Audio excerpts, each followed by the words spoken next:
Therefore, like to make some points known before we act on the motion. What is the pleasure of the majority Yes, leader? Mr. President, upon conferment with the minority leader, Mr. President, he is amenable, Mr. President, for us to continue with the discussions and debate on this particular topic, Mr. President. And so, with that, Mr. President, may I move that we recognize the distinguished gentleman from Cavite, Senator Panfilo Ping Lacson, to ask his questions, Mr. President. Well, first, the Chair would like to thank the magnanimity of the distinguished minority floor leader in order for us to be able to continue with the debates. The gentleman from Cavite, Senator Lacson, is recognized for his interjections with leave, of course, of the gentleman who has the floor, Senator Marcoleta. You may proceed, sir, if Senator Marcoleta so desires. Thank you, Mr. President. This is not an interpellation. Rather, this is a manifestation to be followed by a parliamentary inquiry. The gentleman may proceed then. Mr. President, I've been diligently reading and reviewing the rules of the Senate since I've been out of this august chamber for 3 years.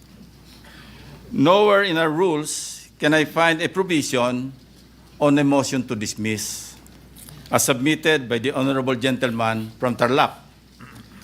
Neither is there a supplementary application of the rules of court to offer a space for such motion to dismiss, except perhaps in the committees performing their legislative inquiries in aid of legislation. Obviously, we are now assembled in plenary, not as an impeachment court, but as a legislative body, and I cannot relate to a motion in this plenary to an issue that involves a collective decision that falls solely and exclusively under the jurisdiction and authority of an impeachment court. Having said that, Mr. President, my parliamentary inquiry is addressed, of course, to the Senate President. Mr. President, how do we deal with the pending motion? I refer to the motion to dismiss. Shall we even take it up or deal with it? Kasi wala po sa rules natin. Paano wala tayo pong guidelines? Kasi wala po sa rules natin yung motion to dismiss. So anong guidelines ang susundin natin in addressing the motion to dismiss submitted by the Honorable Marcoleta? Assuming arguendo, Mr. President, that the motion is voted upon and adopted by this body, what if, Mr. President, the Supreme Court reverses itself when it rules on the MR filed by the House of Representatives through the Solgen? Shall we also backtrack and reverse ourselves in dismissing the impeachment case? I pose that question, Mr. President. Thank you. Thank you, Senator Lacson. To respond, we were faced with this question, but the very people asking us to wait right now were the very same people who were telling us before to ignore the pendency of a case in the Supreme Court precisely regarding this impeachment complaint. They were egging the Senate, even if we were on recess, to precisely proceed with the trial in spite and despite the pendency of cases in the Supreme Court. And the chair, with an abundance of caution, same with us good senator right now, decided to afford the Supreme Court time during the recess to decide on the matter. And when they did not, the Senate, in accordance with its duty, convened the impeachment court when we resumed session, given that we cannot conduct impeachment proceedings that have not yet begun yet during the recess. To answer the query with respect to motion to dismiss, this was actually done, although not via a motion to dismiss, but a motion to archive in relation to the impeachment complaints of then President Estrada and Ombudsman Gutierrez. In fact, in the case of Ombudsman Gutierrez, it was our distinguished minority floor leader himself, acting as majority leader, I believe, who moved that the case be archived, given the resignation of then Ombudsman Gutierrez for being moot. In the case of President Estrada, The case was likewise archived for being functus officio, given that EDSA DOS happened and a new president was sworn into office. Your Honor, I believe the chair believes that we will have different interpretations of the effect of the Supreme Court decision. But ultimately, as I discussed with the majority leader earlier, once a decision is made by the Senate and the period to seek a reconsideration of that decision put to a vote has expired, the next logical step would be to archive so that it will be made part of our records. It is the position of the chair, subject to the wisdom of the plenary, Your Honor, that given the Supreme Court decision that the Senate never acquired jurisdiction over it, that the proceedings and the articles of impeachment were null and void ab initio.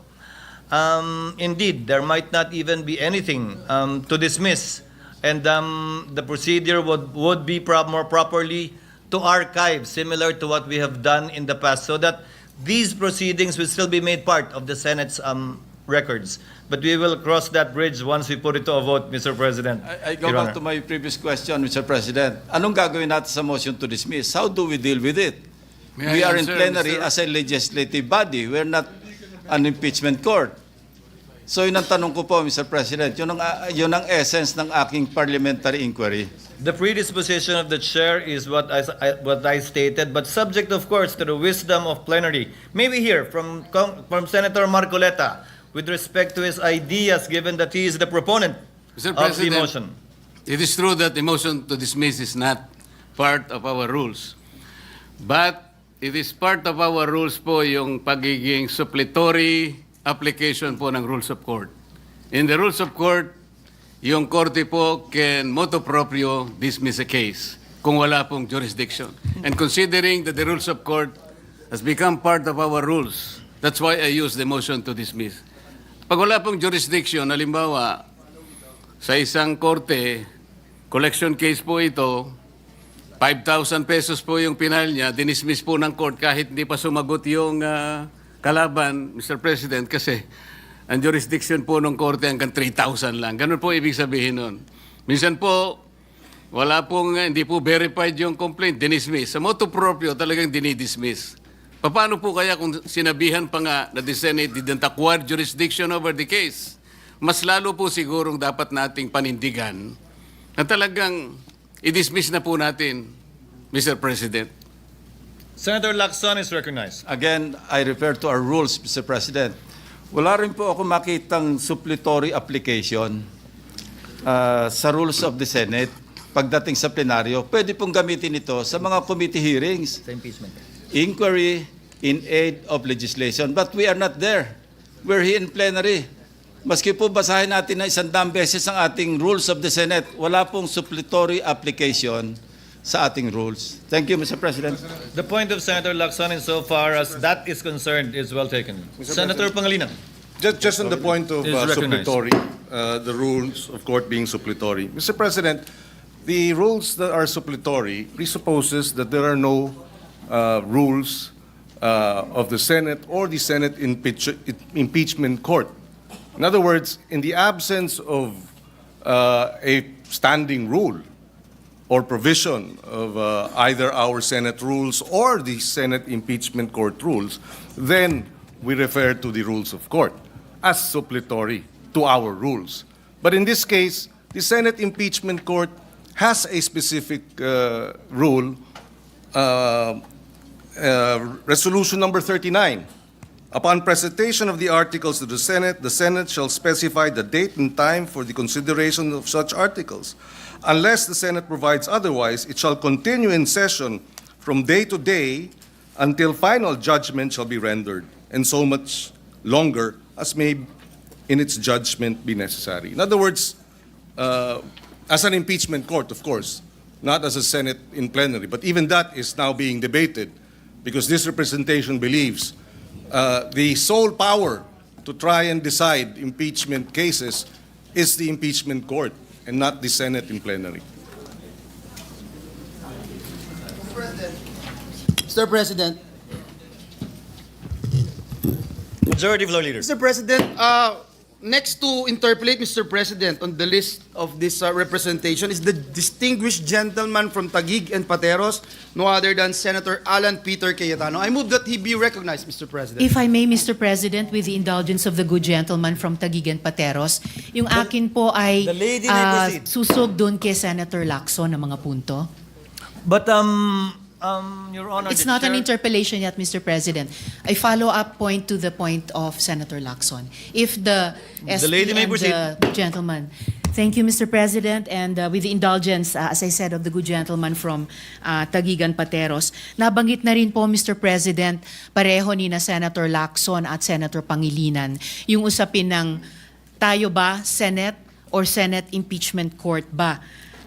So this is a point of inquiry, actually, a brief point of inquiry, Mr. President, related to the motions at bar now. The question presented to the body is related to an ongoing impeachment case, which is within the jurisdiction of the impeachment court. Should we not first have the newly elected senators take their oaths as senator judges and convene as an impeachment court? I note, Mr. President, that the Supreme Court decision is not yet final. As colleagues have mentioned, a motion for reconsideration has been filed by the House of Representatives, and the court itself, the Supreme Court, has given 10 days for the Vice President to comment. So yung point of inquiry ko nga po, Mr. President, hindi po ba dapat pasumpain na muna ng presiding officer with us convened as an impeachment court, yung mga bagong halal na senador para makapag-convene po tayo bilang impeachment court at i-treat yung mga motions at bar. Salamat po, Mr. President. Noted and entered into the records. What is the pleasure of the Honorable Just a very quick intervention. Very quick, Mr. President. With the Pangilinan? permission of Yes, our you may committee. proceed, sir. Yes, Mr. President, and we place this on record after reading the ruling, the decision of the Supreme Court. Mr. President, the Supreme Court referred to the Senate Impeachment Court repeatedly. And therefore, it is the Senate Impeachment Court that was also impleaded. It is the Senate Impeachment Court that may, if it opts to, file a motion for reconsideration. And therefore, this motion to dismiss, we believe, should be forwarded to or tackled by the Senate as an impeachment court. Your Honor, just on that point, the parties mentioned in the case is not the Senate Impeachment Court, but the Senate. And the dispository section of the decision makes mention also of the Senate. If I may quote, consequently, the Senate did not acquire jurisdiction to constitute itself as an impeachment court. That's the decision of the court in Duterte v. HOR. Mr. President, and we will go back to the earlier manifestations The of... mic, please. We will go back to the earlier manifestations of the minority leader. Yes, the Supreme Court ruled that we have no jurisdiction. Yet, the decision is flawed in terms of the facts on procedure, the one-year bar, and on due process. This is at least, of course, our assertion. And therefore, should we not wait for a motion for reconsideration to be resolved before we proceed and vote on the matter that has removed from the impeachment court jurisdiction? Should we not at least assert the power and the prerogative under the Constitution of the Senate Impeachment Court in terms of the exclusive jurisdiction, number one, and the sole power to try and decide? That is what we will be deciding and voting upon this afternoon, Your Honor. Thank you, Mr. Senator President. Cayetano is Yes, recognized. please, Mr. Thank you, Mr. President. The distinguished gentleman, Senator Marcoleta from Tarlac and Senador ng buong bansa. Sir President, initially I wanted to speak pagbotohan na po, but very interesting po yung question na bringing up ni Senator Lacson But aside from that, Mr. President, masyadong mabigat yung crossroads na hinaharap ng ating bansa. And remember, assuming we do nothing today, I am 101% sure that on February 6, 2026, an impeachment case will be filed against the Vice President. Maybe against other impeachable officers too. So I think it is very important that mahimay natin yung desisyon, yung sentimento ng institusyon na to, mailabas hindi lang sa social media at sa traditional media ang mga puntong nagsasaliwa, meaning pong parang hindi nag-uusap eh. So at least here we disagree, but whether we listen to the minority leader or to Senator Marcoleta, we agree to listen to each other and to examine each other's points. So I just like a few minutes on some very important matters. Let me start by the accusation that because of this decision, masyado nang mahirap at wala nang mai-impeach. So may I ask Senator Marcoleta if he would give me the honor of asking him a few questions and allowing me to interpolate on 2 or 3 topics. The first one is whether or not naging imposible na mag-impeach under this decision. The gentleman may proceed if Senator Marcoleta will so allow it. Yes, Mr. President. Mr. President, sabi po nung iba, imposible na daw mag-impeach ngayon dahil sa desisyon. I Hindi see the po. decision before you. I approached you last week. You've been studying it. I see your radio program. Mukhang 10 beses mo na nabasa yung desisyon at apparently, Mr. Senator, you also listen to criticism. So kung ano rin yung sinasabi ng iba, pinapakinggan mo rin. In your view, may I take note first, Mr. President, that I am glad that the Senator made a distinction na he is for the rights of everyone. He was adopted by PDP and ran with a particular party, but he is not a member of the Duterte bloc. Am I correct there? Technically speaking, Mr. President, I am not a member of the PDP, but I admit that I was adopted and I ran in unity with some of the parties of the PDP candidates at the The time. point I'm going at is like, I was a cabinet member in the Duterte administration, but I have not talked to the Vice President. I ran as an independent in 2022, so I speak now as a senator and not as a partisan. I assume the same, Your Honor. Yes, that Mr. President. you're giving your own personal opinion as Senator Marcoleta, not as a partisan. Of course, I assume that for everyone here, no, regardless of our position. So, Mr. Senator, sa iyong paghimay ng desisyon, sa tingin mo ba imposible na ngayon mag-impeach ng isang impeachable officer? Hindi po, Mr. President. So naging napakahirap ba mag-impeach ng isang officer? Hindi ko po alam kung bakit mahirap po sa kanila, Mr. President. Ang importante lang po, ilagay lang po sa tamang proseso. Napakasimple po kasi nung kanilang mga tuntunin, iniisip ko, sundin lang yung mga tuntunin. Ang problema po, isa man sa tuntunin, wala pong sinunod. Kaya po humirap ng humirap para sa kanila. So, Mr. President, I'm glad you mentioned tamang proseso. I think the way the Supreme Court said it in page 95 of the decision, there is a right way to do the right thing at the right time. The problem, Mr. President, is sinasabi po nung iba, may decision na sa former decisions, meron ng definition ng initiation, and many of us here were not mere spectators there. I mean, Senator Soto, I think, was in the impeachment court, di ba, of Senator Estrada, Senator Laurentu. Senator Kiko was still on this. We were together kay Senator Corona.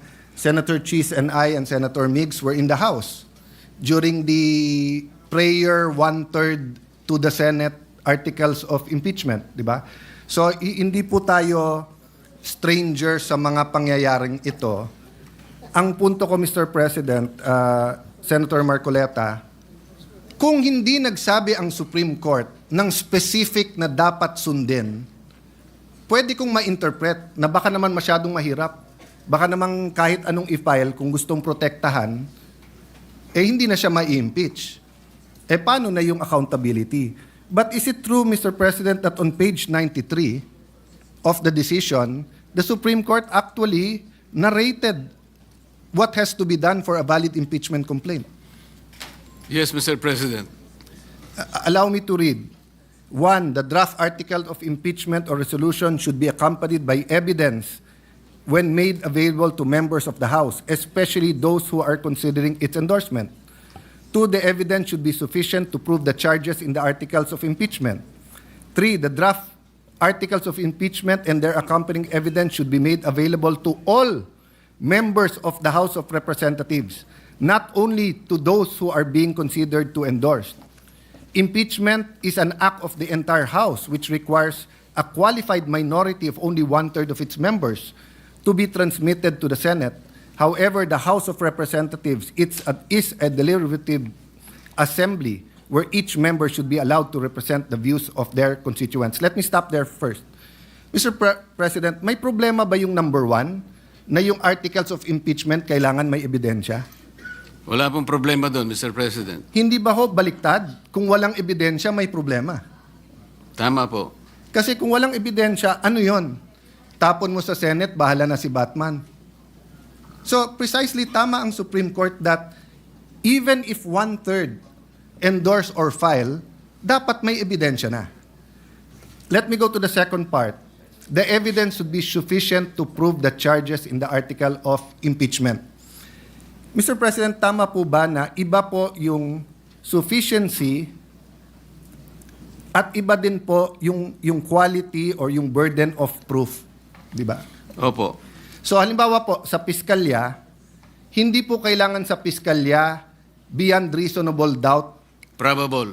Kailangan lang that there is probable cause that a crime was committed and there is probable cause that the accused committed that crime. Yes, Mr. President. So in the same manner, hindi sinasabi dito sa 2 na kailangan mo ipresenta sa mga congressman lahat ng testimony, lahat ng ebidensya. Ang kailangan lang, if you assume the evidence to be true, it will be enough to convict. Tama po. Because if not, then sayang lang ang oras natin sa Senate. Kung may articles of impeachment ka, walang ebidensya or may ebidensya pero yung ebidensya is not sufficient to prove the charges, either the Senate will be a kangaroo court and convict without evidence or we will be wasting our time. So wala rin problema sa number 2, Mr. President. Wala po, Mr. President. Number 3, ang sinasabi lang ng number 3, kahit na pumirma yung 1/3, kailangan ipakita pa rin sa lahat ng Kongreso. Isa po sa hinanakit po yun nung bata ako dahil ako po'y payat nun at hindi katangkaran. Parati akong saling pusa sa basketball, baseball, volleyball, dahil hindi po ako ganong kagaling sa sports. Sa Congress ba, hindi ba tamang rule to? Na kahit wala ka sa majority, kahit wala ka sa qualified minority, kapag ka may impeachment, merely being elected as a representative of the district or of the party list, dapat ipakita man lang sa'yo yung articles of impeachment at saka yung ebidensya. Tama po kayo. Wala man lang po akong nakita sapagkat ako po hindi isinali sa pakakitaan ng... So naiintindihan niyo po kung paano maging saling Hindi ko nga pusa. po alam na meron na po pala. Hindi man lang kami binigyan eh. Kaya nung tinanong ko po yung aking mga kasama, kayo pala binigyan, bigyan nyo nga ako ng kopya para mabasa ko. Wala rin kami. Paano nyo pinirmahan? O hindi naman namin binasa nung pinirmahan na. Basta meron lang binigay ng mga signature pages. Doon lang kami pumirma. So Well, hindi nyo nabasa? Hindi. God and the world has a way of correcting itself because now I have the privilege of serving the people here, not as a saling pusa, and definitely, Your Honor, as chairman of the Senate Blue Ribbon Committee, is not a saling pusa here in the Senate. In fact, you are an esteemed neophyte with a very powerful committee. So, again, number 3 is just a simple walang saling pusa rule, which is very good. Number 4, respondent have the opportunity to be heard on the draft articles of impeachment. Hindi ko na po babasahin dahil mahaba, pero basically ang sabi ng Supreme Court dito, hindi naman kailangan pumunta doon ang Vice President. Pwedeng through pleadings. Meron po bang masama dito, Mr. President, na kapag may na-impeach, bigyan man lang siya ng kopya at pasagutin muna siya sa House bago siya pasagutin sa Senate? May masama po ba dito? Wala pong masama, Mr. President. Ang totoo nga po, sinasabi nga na dapat i-repair po lahat ng impeachment complaints kahit na yung pinirmahan ng 1/3 o higit pa, i-repair sa Committee on Justice. Yun po ang paraan siguro para magkaroon man lang ng pagkakataon ng Vice President, kahit na by pleadings lang, makasagot siya. Yeah. Pero Before- hindi nga po ibinigay. Before I go to number 5, just because I like your answer, Mr. President, one thing that guides me, no? So I've in coming to my decision with this, I follow 2 books. One, the Bible, which is of course a covenant between God and people, tayo, and the Constitution, which is a covenant among the Filipino people and the government, no? Alam mo, both books talk about due process. Ang Panginoon, nung kinain ni Adam at Eve yung prohibited fruit, nagtanong muna siya, ba't kayo nagtatago? Hindi nag-accuse, nagtanong muna, pero alam na ng Diyos. So ang ibig lang sabihin ng due process, sabi ng desisyon ng Supreme Court, magtanong ka muna bago ka humusga. So Mr. President, I was thinking, what if naging masyadong emotional yung eleksyon ng huli and one-third of members of Congress ay naging anti-administration at ang kinahaharap natin ngayon ay isang impeachment labang kay President Marcos at pag siya'y na-impeach, magiging presidente si Vice President Sara. I wonder if all of us in this room and out of this room will still have the same paninindigan. I hope I will. I'm not judging. I am just saying, Mr. President, what helps me is those 2 books, but also to put myself in the opposite side, to put myself in that position. What if, so I'm looking, I see my good friend, former Senate President Subiri, shaking his head. So natanaw ko tuloy si Senator Kiko. What if Vice President Lenny and Senator Kiko won in 2022? And what if ang ini-impeach ngayon ay si Senator Kiko? I hope yung decision ko to support this decision would be the same. Tama Because po, the dapat walang pagkakaiba. Wala saan pagkakaiba. So number 5, a reasonable period of time determined on the basis of complexity of charges must be given to all members of Congress. Kasi lumalabas po, yes, tama si Senator Soto, ibang mode yung 1/3. Pero lumalabas po mismo sa pleadings, mismo sa sinabi ng House of Representatives, wala pang 3 oras. Yung Wala po. ibinigay sa mahigit 200 na pumirma, samantalang ang complaint is a few hundred pages. Tama po ba? Mahaba pong pahina lahat ang sinabi sa akin, Mr. President, at hindi po nila na kayang basahin sapagkat wala nga silang kopya. Humihingi po sila ng kopya bago pumirma, ngunit wala pong ibinigay. Yun po yung sinabi sa akin ng mga ilan sa aking mga kasamahan doon. Yung number 6 po, Mr. President, madali kasi kailangan yung impeachable act is an act done while they were in their present office. So wala naman pong problema dyan. Meaning, kung may nagawa si Senator Cruz nung konsyal pa siya, pero ngayon Vice President na siya, hindi naman siya pwedeng impeach base sa ginawa niya nung konsyal siya. Tama po. So madali po yon. Number 7, at the very least to accord the opportunity to be heard under the requirement of due process in the procedure under Article 11, Section 3, Paragraph 4, after the draft articles of impeachment and required proof arrived at. Letter A, the House of Representatives should provide a copy of the draft articles and its accompanying evidence to the respondent and give her an opportunity to respond within a reasonable period. May problema po ba dito? Wala po. Kapag ka ganito kabigat, natatanggalin mo ang isang impeachable officers, tama po ba yung surprise? Hindi po. Parang, eto yung wag mo nang tignan, 1/3 naman kami, sa Senado ka na, sa Senado ka na mag-reply.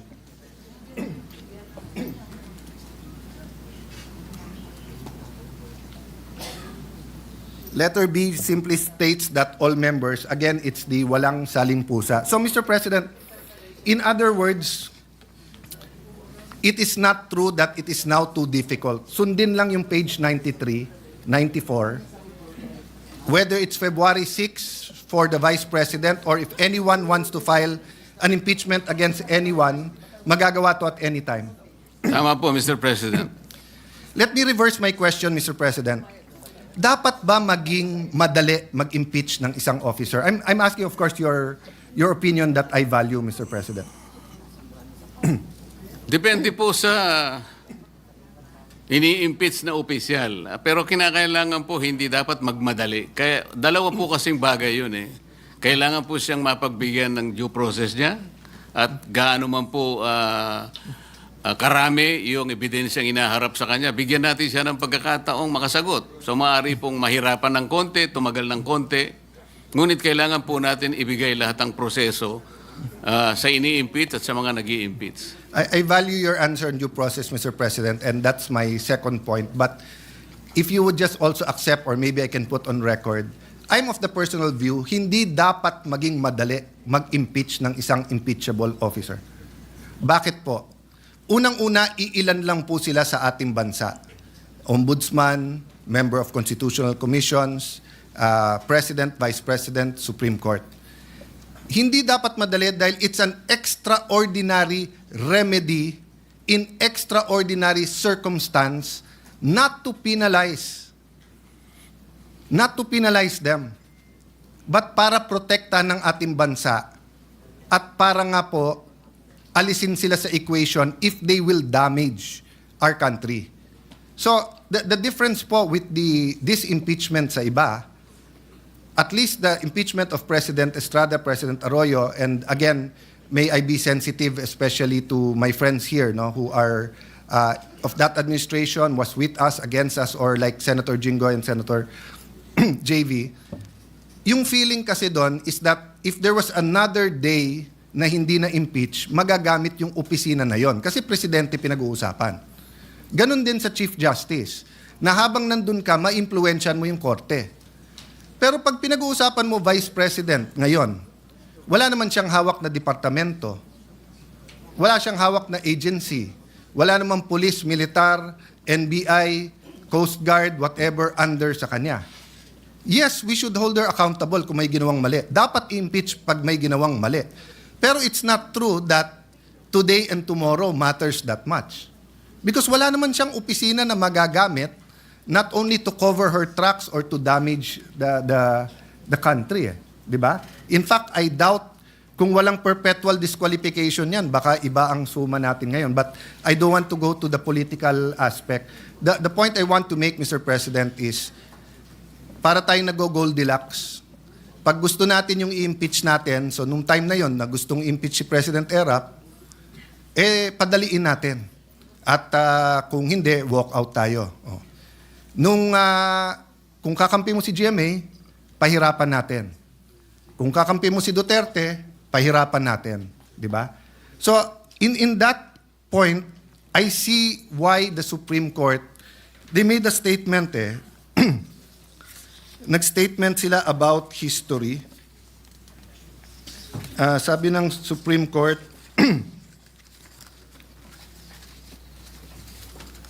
ito po, sa page 94.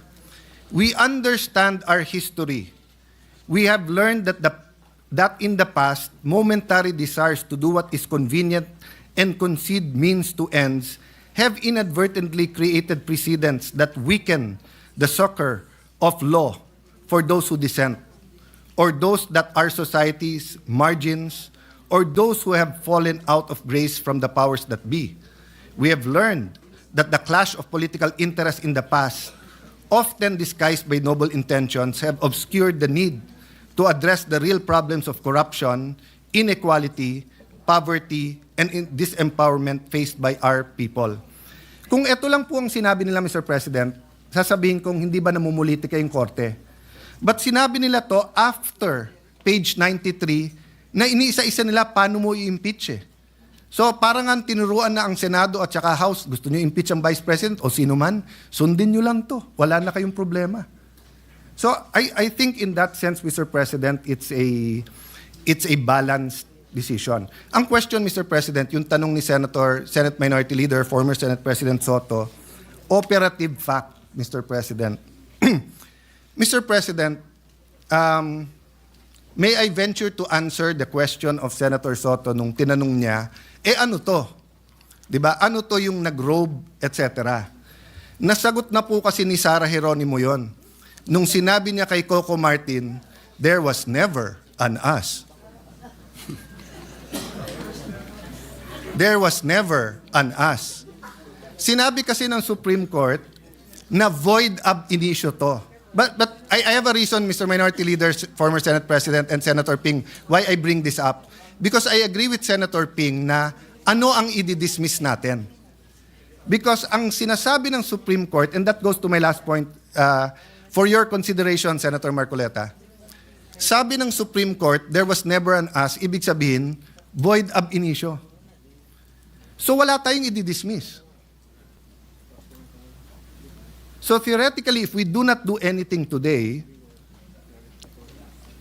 we are following the Supreme Court decision. Except, yeah, that's why I'm agreeing with you. So agree with me when I'm agreeing with you, Mr. Senate President and Senator Ping. However, human nature is that if we do not do anything, people will say it's pending. And we do have the 1 year, one filing bar. So the Constitution did not intend that every single day of your life as ombudsman, as vice president, president, may nakatutok sa yung impeachment. So it is also fair to the vice president that we dispose of this. The question now is, if it is void ab initio, why did the Supreme Court not apply the doctrine of operative fact? In my research, two reasons. One, hindi po bringing up ng House of Representatives ito. Bringing up po to ng House of Representatives later on in the MR. Number two, there is a rule that kapag ka magkakaroon ng injustice or may ma-oppress, hindi pwede yung operative fact.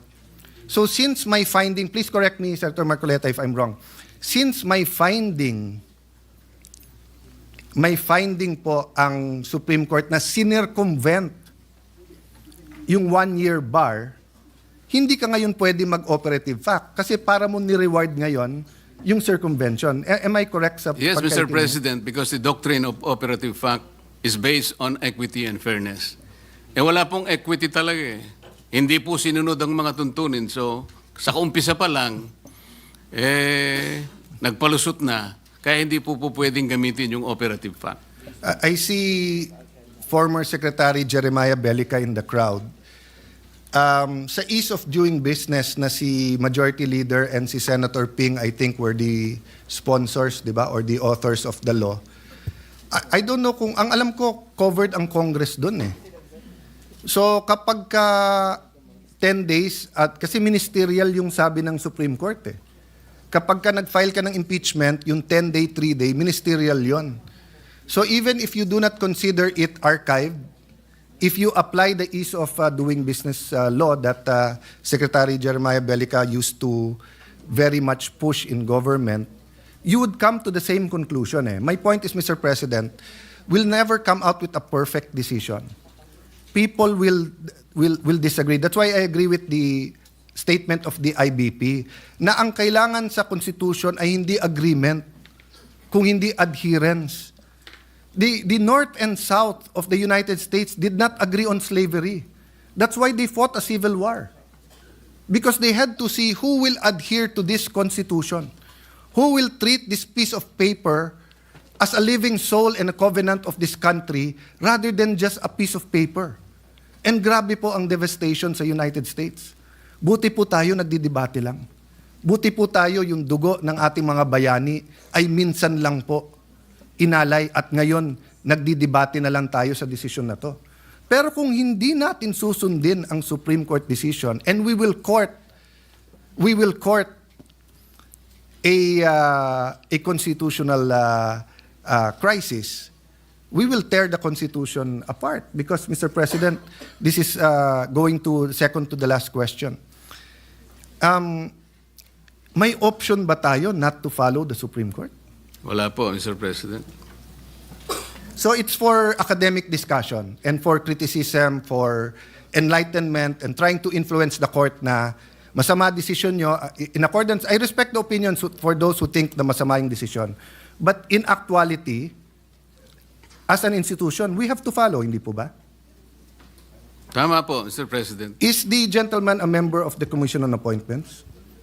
Wala pa po yatang ini-elect. Hindi, kasi may decision ang Supreme Court kung paano hati-hatiin yung membership ng CA. Kung hindi rin natin susundin yung decision ng Supreme Court sa impeachment, wag na rin natin sundin sa CA. What about sa sweldo ng mga senador? Diba, sabi sa konstitusyon, sa mga batas, hindi tayo pwede magpasa ng batas na makikinabang tayo. Tama po yun. So kung disagree tayo, wag na rin natin sundin dahil mas mataas na sweldo yon. Kailangan po kasi palagi nating isasaalang-alang kung anong sinasabi ng desisyon ng Korte Suprema at hindi yung sarili po nating nilalayon o ang sarili nating interes. Correct ko ba? Especially when we disagree. Madali kasi magsang-ayon pag we agree eh. Tama po. Maraming magsasabing nag-uusap tayo through microphone but we agree on many things. But mas mahirap when we disagree.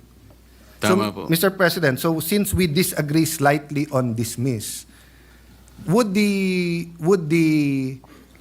movant, the distinguished senator, consider na ma-amend yung motion that the Senate obey or follow or anong tamang salita na acceptable sa minority, the Supreme Court decision? Because if the motion is to obey the Supreme Court, so if the Supreme Court reconsiders, the motion still carries, then we will follow. If they don't, we will still follow. And right now, sabi naman nila, it is immediately executory. So as far as I'm concerned, it doesn't exist. But I agree with the gentleman, there's some action that is wanting eh. Kung Tama hindi it's there floating in the air. Anyway, I leave that as a question. There might be some people who want to interpolate, Mr. President, but may I offer that solution. We are allowed to amend to propose an amendment to any motion if the movant agrees. I am amenable to an amendment, Mr. President, like moving it to send it to the archives. Like we will have the same result if that is the case. And I will be pleasing Senator Soto if I do that. What is the pleasure of the Honorable Soto, the distinguished minority floor leader?